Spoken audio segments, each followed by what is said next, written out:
Welcome back, everybody, to the Level Up Podcast, where we learn how to go from agent to entrepreneur. Greg Harrelson is here. I am Matt Johnson. We've got another smaller, shorter episode. This is going to be super fun and super impactful because we're talking about Greg's personal lead generation and follow-up system. And I'm so excited to share this with you because Greg revealed this to me in the lead up to us hitting record on a couple of other episodes. And I about fell off I don't use a chair during podcasting. I stand, but if I was sitting in a chair, I would have fallen off of that chair because it's so funny.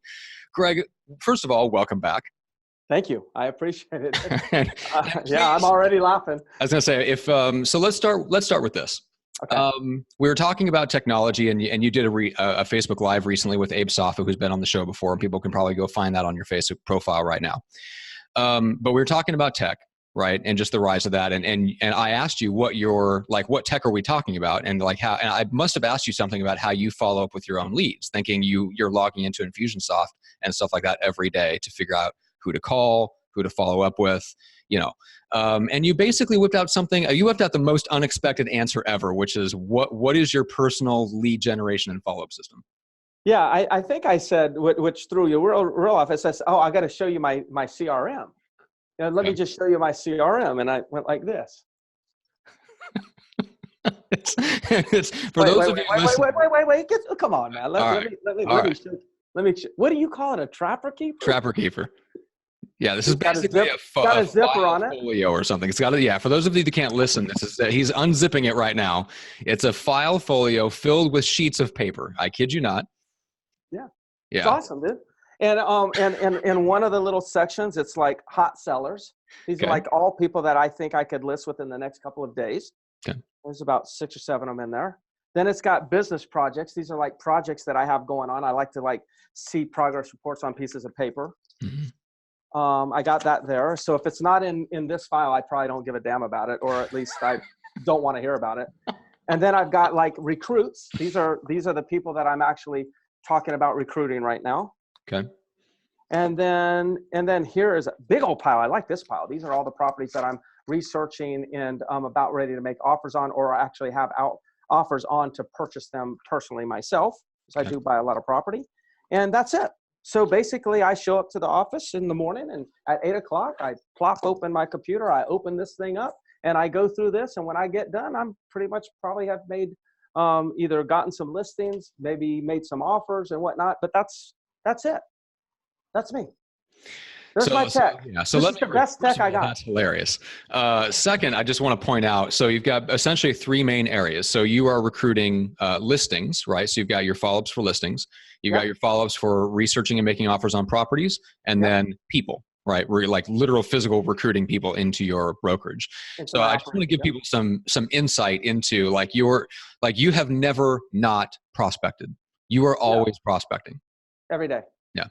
Every day that I'm in my Myrtle Beach office, I'm always prospecting, correct. I'm always involved in lead generation activities. Right. Because every one of those, the whole point of lead generation is basically generating revenue. Mm-hmm. Right? That's prospecting leads to the generation of revenue. So every day I am engaging in the activity of generating and searching for opportunities that increases my revenue every day. It's just, I don't call expireds or FSBOs, things like that. All the seller leads are people that have called me and said, hey, I'm thinking about selling. Can you help me? They've been in my database and nurtured for quite a long time. Mm-hmm. The property leads are leads that somebody's funneling me and saying, hey, here's an opportunity you need to check out. They'd like an offer. So I'm kind of like an iBuyer, let's just put it per se, for some outfit. So I'm out there analyzing and making offers, right? Mm-hmm. And then, of course, I'm recruiting. I've got agents that are calling me and said, hey, I'm thinking about getting into real estate, or I'm already in real estate.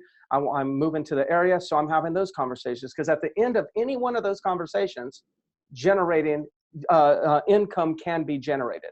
Right. And I spend 3 hours every day doing that. Yeah. Okay. But I just manage it like this, because I believe, I just believe that, if I'm side by side with somebody that's got better tech than me in this one area, I'm pro tech. Mm-hmm. I know you are. Very pro tech. Mm-hmm. But if I get somebody that's side by side with me, I feel like I can give them a run for the money without having any tech in this one area. Right. In this one area. Yeah. So just to give people some perspective. So you have your Infusionsoft system, which for the most part, you have created the system. You do not log into Infusionsoft on a regular basis and do anything, right? So you have your team. I have not logged into Infusionsoft. I don't know if I ever logged into Infusionsoft. Which that was hilarious and surprising to me. Yeah, for all of you Infusionsoft people out there, my job is not to log in. Right. My job is in the area of, let's say, tech and systems like that. And we're talking about a large team, a large company, right? My area, my responsibility is to think. Right. My responsibility is not necessarily to manage. So I got to think and develop the systems and processes, but not manage it. Right.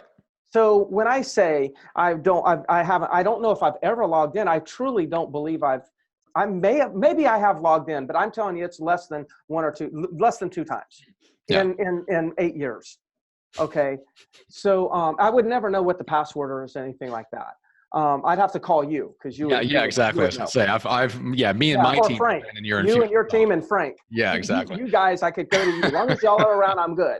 But it's such an interesting way to approach it because I fully agree, but I just didn't know this about you. But yeah, your role is conceptual. You come up with the idea for what's being communicated, when, how often, and what are the methods, and then you're creating the content, right? You're kind of writing the emails. You're determining what is the message to my database, but then you're essentially paying somebody else to like load it into Infusionsoft. I think it's so important for people to understand that that's the heavy lifting.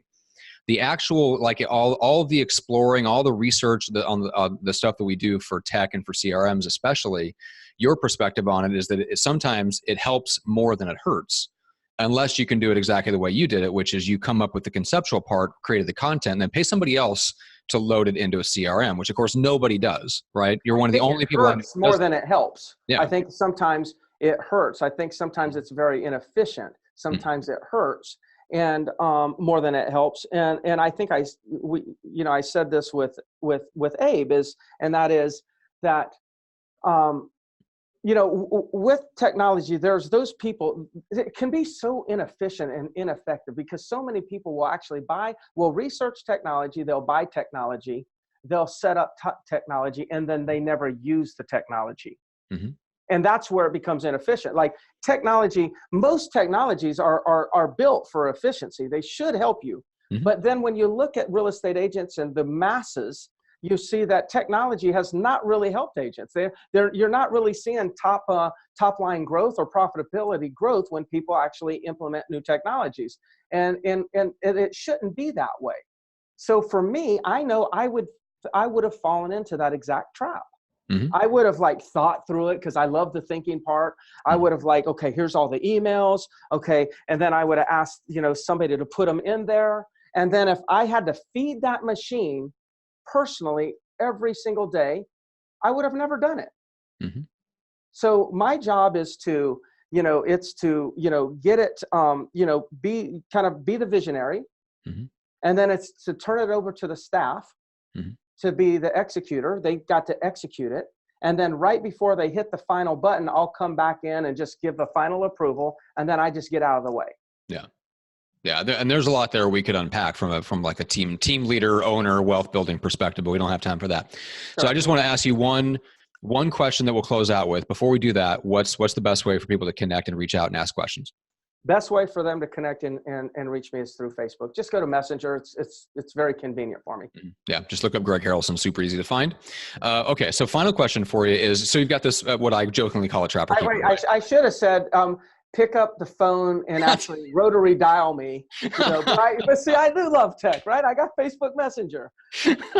That's right. I dare anyone to pick up the phone and rotary dial Greg Harrelson. Okay.